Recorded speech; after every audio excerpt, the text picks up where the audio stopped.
Gaius, this isn't about you.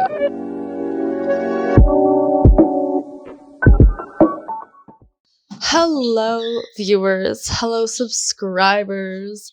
If you're new here, hello, welcome. As well, if you're new, you're going to hear my birds in the background, so please try to ignore them. They're kind of the worst. So, hi. How's everyone doing today? I'm good. Tomorrow's my birthday. I turned 21. I'm really excited about that. So, that's great. So today we're going to be talking about art history, and we're not going to be talking about like a certain place or a certain piece of art. We're going to be talking about a movement, okay? So we're going to hop in a little plane, fly over the Pacific, and we're going to land in Japan because today's topic is the Gutai Art movement of post-war Japan.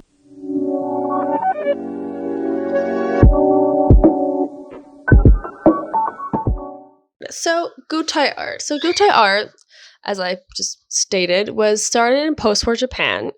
It was formed in 1954 by a group of artists. There was about 30 artists at Gutai's peak, so it was a pretty big deal.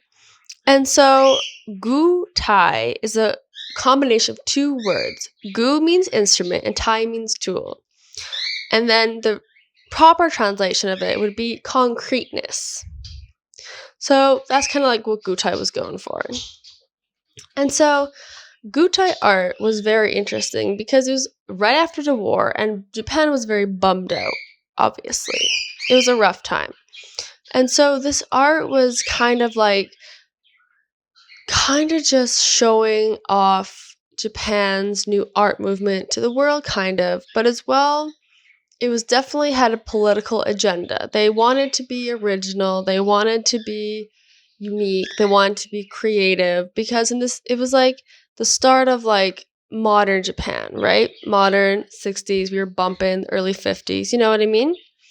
So they had a lot going on. A lot of it was performance art. A lot of it was conceptual art, and there was also something called happenings. So the happenings were kind of a generic term for art that was going on, art that was happening, performance-based art that was happening as the viewer was watching it. So you weren't watching a recording of it, you weren't watching it afterwards, you were watching exactly when it happened at the moment. And this was a lot of what the Gutai art was going on. A lot of it was performance-based art that was conceptual, that was new, that was creative, that was just going on at the moment, and then it was over. And another term that we can use to describe Gutai art is ephemeral.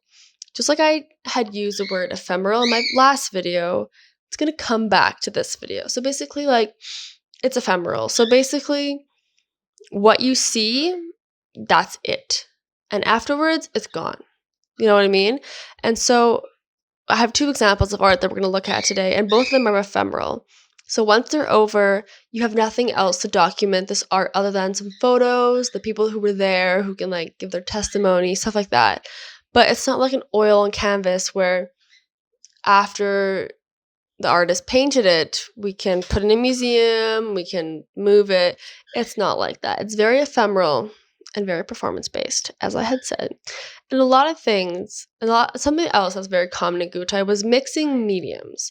So we had painting and performance and electricity and performance. And there was a lot of performance, but there was also a lot of this mixing of mediums. So we had light, sound, paint, organic material, a lot of these. And so, yeah, a lot of various mediums were used, and we mixed them. As well, I forgot to mention this earlier, but it was founded by Jiro Yoshihara. Jiro Yoshihara. I'm not Japanese. I don't know how to pronounce these names. I'm doing my best here. So he started it, and he also contributed a lot to the Gutai art movement. He created a lot of art. Thank you, Gaius. What are you looking at? There's nothing to look at, Gaius. What are you mad about? I don't like birds.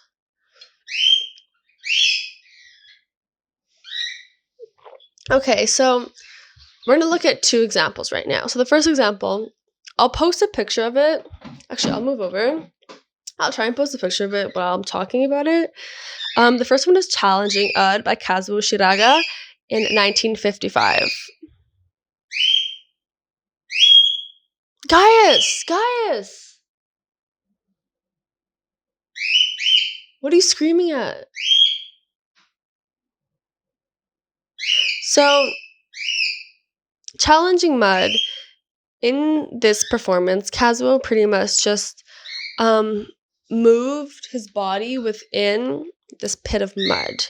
So here it's ephemeral because once he gets out of the mud, it's kind of over, obviously. It's very temporary. And it's performance based because the audience would watch as he was naked, as he was nude in this pit of mud, meandering around in it. And as well, we can see the various mediums used. There was the body, there was the mud, and something we have to understand about Gutai art was that they wanted to engage with materials. They want to have interaction with them, and they want to merge human capabilities with material qualities. And we can see that here, merging the body with the mud. And in Gutai art, the body was important. It wasn't the focal point, but it was an important, essential element of the art. The focal point was the material that was being mixed with the body, but the body was definitely important. And we can see that through Kazuo's demonstration because they were mixing the body with the mud. We're using the body, moving it through the mud, and showing how it moves. Okay, so that's the first one, Challenging Mud. The second one is Laceration of Paper by Saburo Murakami, 1956. Also, one thing I have to point out is this is not the same Murakami as the Kashi Murakami. This is a different one, okay? So don't come at me looking at those little flowers and Billie Eilish stuff. Different bro. So, in this one, I believe it was 5 of these canvases, but I'm not too sure. So what he did is he created a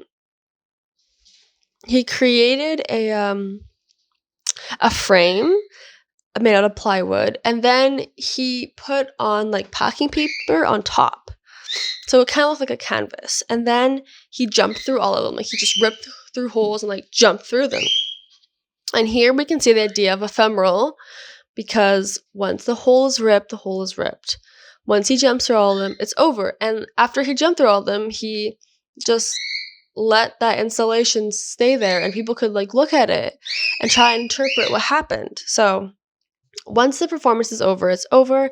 It's also performance art because he's jumping through these as the viewers are watching. And we also get this idea of the body merged with materials. We can see the body meeting the paper, going through the paper, ripping the paper. As you can see, the body is important because the body is what penetrates the paper, but the body is not the focal point. The focal point is the paper. So it's this very interesting mix of humans plus materials. And a lot of it is organic, but not all of it. In these 2 cases, they were pretty organic, but there is one where, who was it? Let me see if I can find who did this. Oh, I can't remember who did this, but there was a lady, and she built a dress made out of light bulbs. So another example of that, but it's not organic material. It's a light bulb. It's clearly man-made. And so they also had the Gutai Manifesto, and in the manifesto, they stated that they wanted to, stretch the boundaries of creativity and art, but also they wanted to make sure that they're doing something that no one has done before, that each piece is original and different. So one thing that's important to mention is that the Gutai art movement did take inspiration from famous American painter Jackson Pollock. And in the early days of the Gutai movement, you can see that the paintings do take inspiration from Pollock's drip paintings. But as you go further into the movement, we can see that we have inspiration from Pollock, but it's not a copy.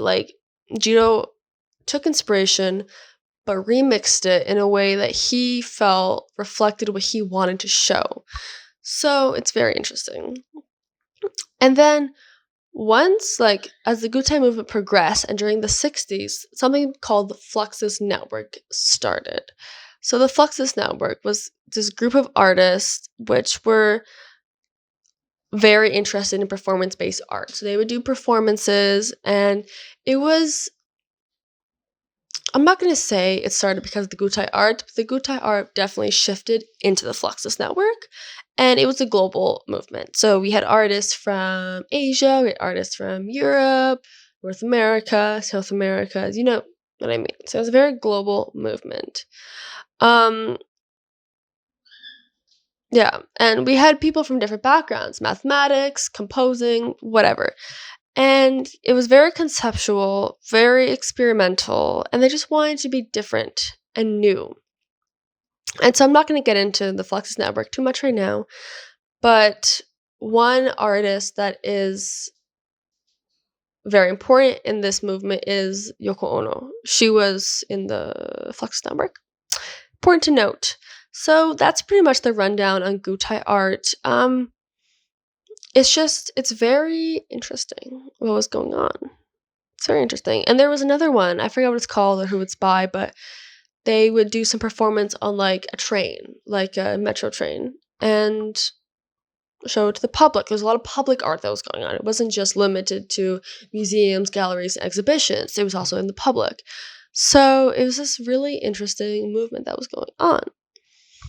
And yeah, so if you have any questions about Gutai art, put in the comments. If you have anything you'd like to add, put in the comments. I learned everything from my professor, Dr. Vicky Kwan. Shout out to that lady, she's so sweet. Yeah, so she taught me all of this. Very kind of her. So that's my source. And yeah, and if you want to know more, I'll put some links to resources in the bio, in the description, so that you guys can look at it. But yeah, so that's basically our Gutai art movement. It's very interesting. I'll come back with another video pretty soon, but tomorrow's my birthday, and Gaius is still screaming. Gaius, oh my god. He just crawled out of his cage to scream. So, yeah. Anyways, that's the video. I hope you enjoyed, and please don't forget to like, comment, and subscribe. Alright, bye!